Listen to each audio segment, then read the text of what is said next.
Bom dia, Petri, Caio, nosso grande marxista Gustavo Machado.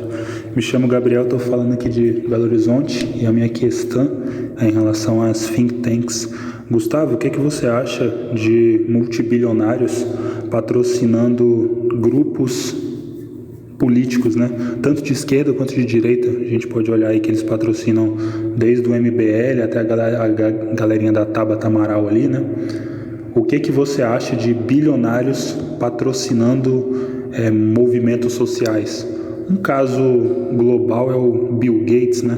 O que você acha disso? De ideias que são bancadas com dinheiro de bilionários? Você acha que tem uma possibilidade? O cara perguntou 4 vezes a mesma coisa. Tá clara a pergunta. É uma questão interessante, porque, veja, as pessoas se revoltam, elas se indignam e veem que tem algo errado o tempo todo. Então, os setores que se beneficiam disso, que são os proprietários do capital, os empresários, os grandes acionistas e etc., eles vão disputar esse processo. É óbvio que eles vão disputar esse processo. Eles vão disputar tanto pegando uma questão que está correta, mas desviando ela para algo que não tem nada a ver com a forma de sociedade, para que isso não seja colocado em questão, ou se usando de pessoas que têm muita popularidade nesses meios para cumprir o papel que eles querem que qualquer um cumpra, mas que uma ou outra é mais adequada naquele momento, né? Então, é por isso que eles financiam movimentos sociais, é por isso que eles financiam indivíduos que aparentemente estão combatendo o sistema, seja lá o que esse nome quer dizer, né? Então, o objetivo é esse, né? É uma disputa permanente. Um partido, quando chega no poder, que é chamado um partido de esquerda, como Lula, por exemplo, quando se fala no governo de conciliação de classes, né? O governo de conciliação de classes não é um meio termo. O governo de conciliação de classes é um governo que utiliza da credibilidade que ele tem por causa do histórico anterior, de fato, organização de luta, por exemplo, no interior da classe trabalhadora, por exemplo, de movimentos sociais organizados e tudo mais, para poder governar para os mesmos de sempre. Mas é uma pilar de contenção muito mais confiável. Né? Quem que os trabalhadores lá atrás iriam ouvir, iriam aceitar e esperar? O Lula ou o FHC? Muito mais provável o Lula. Né? E quando esse pilar deixa de funcionar, o que acontece com esse governo? Ele cai. Né? Então a queda da Dilma está ligada ao fato de que ela perdeu popularidade popular. Né? Ah, mas foi um golpe orquestrado. Sim, eu tenho dúvida. Eu acho que ninguém nunca caiu, governo nenhum nunca caiu por razões legais. Nunca. Me dê um exemplo na história de um governo que caiu por razões puramente legais. Nem Collor, por exemplo? Óbvio que não. Houve um conjunto de manifestações no Brasil em 92, 93, os caras pintadas que tomaram as ruas do Brasil inteiro, de ponta a ponta. A poupança de todo mundo foi embora. A inflação continuou galopante, a população inteira estava desesperada. O Collor era tirar ou tirar. Então, mas ele caiu por meios legítimos, né? Não, o que eu quero dizer é o seguinte: os meios que levam a pessoa, o governo a cair, no caso dessas quedas institucionais, nunca é a razão da queda. O Collor não caiu porque acharam corrupção. E a Dilma não caiu por causa de pedalada fiscal. Entendi. A razão pela qual eles caíram é porque eles perderam apoio popular. No caso do PT isso é mais sério, porque ele estava lá porque ele tinha apoio popular. E no caso do Collor não é nem porque perdeu o apoio popular, ele passou a ser o objeto, o alvo da revolta popular. Né? Então eu penso sim que esses bilionários, esses governos investem o tempo inteiro porque eles querem manter o movimento que o próprio capitalismo produz contra ele dentro da redoma. Mas você acha que eles usam esses políticos que dizem falar em nome da classe trabalhadora? Tipo, o Lula é uma marionete da burguesia? O tempo todo. O tempo todo, claro. Claro. A maneira como o Lula processa isso na cabeça dele, eu não sei. Eu nunca faço análise subjetiva. Tá? As pessoas pensam, mas o que eu não sei? O que as pessoas pensaram, o que elas deixaram de pensar. Né? Mas Zé de Alencar não vai parar como vice do Lula à toa em 2002. Né? Veja que nos anos seguintes, os grandes bancos sempre financiaram o governo do PT. Até hoje o cara do Itaú, os Moreira Salles, que são inclusive os donos do Nióbio do Bolsonaro, né, Araxá, financiam direto e indiretamente ou o PT ou candidatos petistas, por exemplo. Eles não fazem isso à toa, mas não só.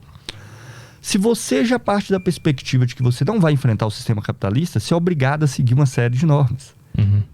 Tá entendendo? Você é obrigado a seguir uma série de normas que o próprio sistema capitalista pressupõe. Veja, o Lula hoje, cara, eu tô esperando ele falar, eu vou revogar a reforma trabalhista.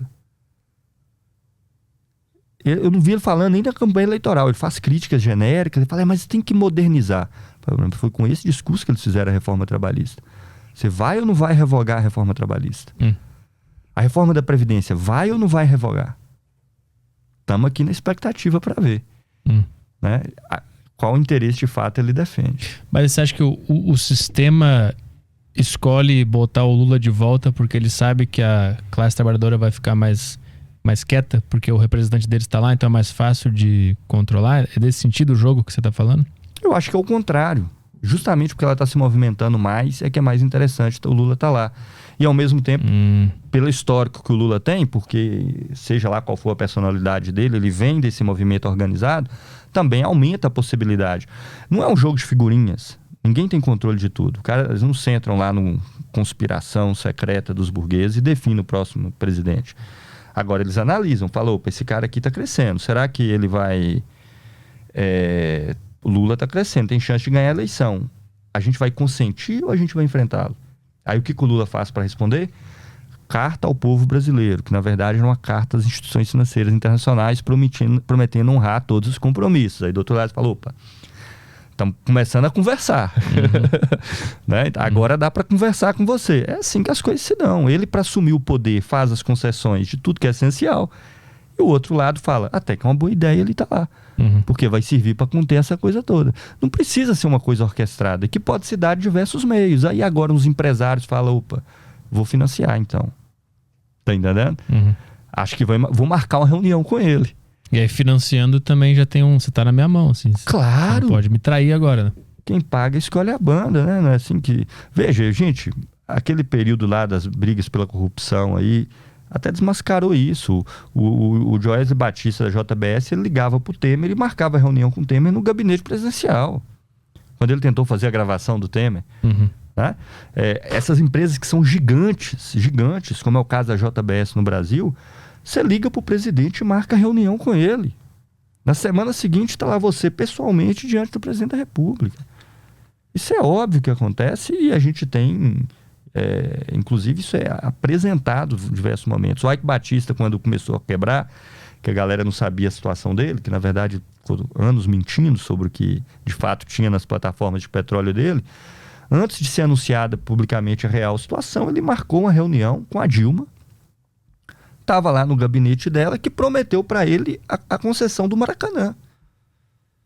Está na imprensa, só entrarem no Google que vocês vão achar. Ele iria administrar o Maracanã. O problema é que a mentira dele foi tão grande que, na verdade, ele ganhou a concessão de várias plataformas de petróleo que não tinha nem 5% do que ele tinha anunciado.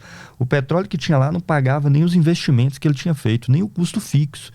Ou seja, quanto que valia essas plataformas dele? Nada. Zero. Mas ele achava que tinha, né? Ele não sabia. Sabe que ele sabia? Quando ele comprou, certamente ele achava que tinha. Porque foi insistindo, né? Foi perfurando. Isso. Um cara que era diretor dos altos escalão da Petrobras saiu e fez e conhecia toda a questão geológica brasileira e se associou a ele. Tanto é que a Petrobras ficou muito tempo sem fazer leilão, esperando o conhecimento do cara que estava junto com o Ike Batista, que se o nome dele agora ficar obsoleto. Né? Mas sim, na hora ele achava que tinha. Mas depois que ele viu que não tinha, ele ficou mentindo para as ações subirem. Ele poder vender o que conseguia, né? E uma galera perdeu uma grana nisso aí. Claro. Então, na verdade, quem nos governa são as grandes empresas, são os grandes burgueses.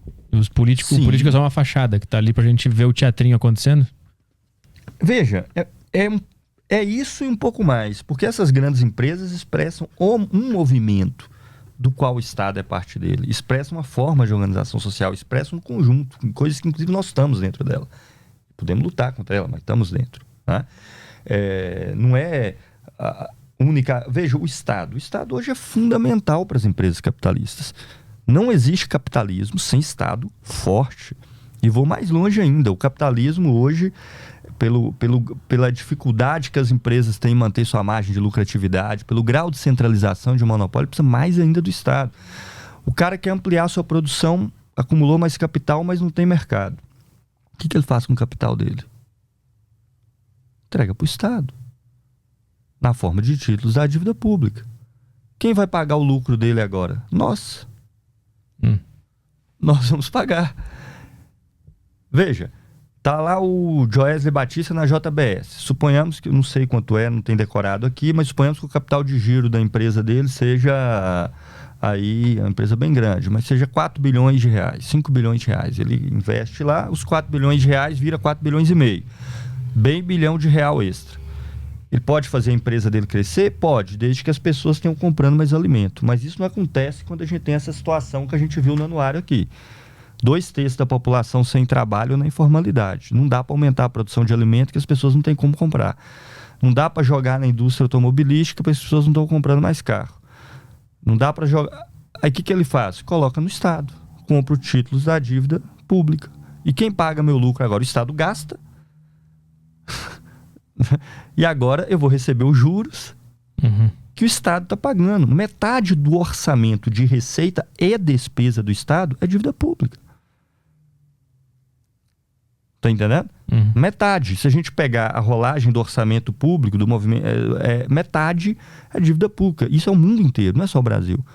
A diferença é que no Brasil os juros é mais alto, né? Lá nos Estados Unidos eles botam a juros mais baixos para garantir a estabilidade do seu capital. Qual a principal função do Estado? Garantir o capital dos capitalistas, inclusive pagar um lucro quando você não está produzindo nada em lugar nenhum, por meio de um título de renda fixa. Mas não é isso? Não, gostei da análise, é boa. Sim, exatamente isso.